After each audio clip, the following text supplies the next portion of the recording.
Okay guys, so hemming tayo today. So, in-adjust ko na. May nakita kong video.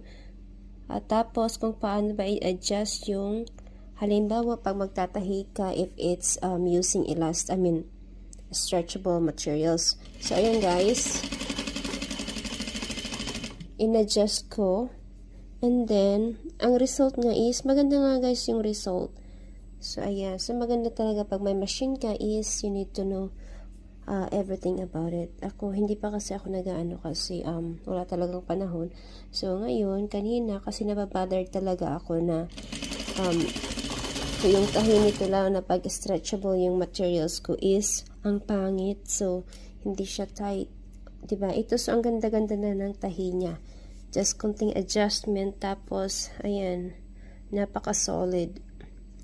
Right, guys? So now, I'm hemming. This is part of a dress that I'm actually making. I'm trying to take it slow. And so there. So yan lang for today guys. Hemming tayo. Continue lang. So ang ganda guys. So na-amaze ako sa result kasi nga yun nga in-adjust ko na. Ang ganda na ng tahi niya. O diba?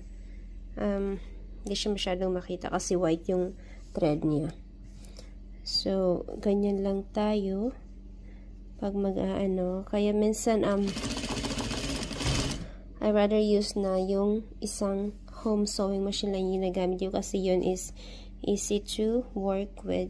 Ito naman is madali lang if you know how to work on it or mas familiar ka ba sa machine na to. So, ayan guys. Ayan, I'm so happy na. Ayan, nakikita niyo.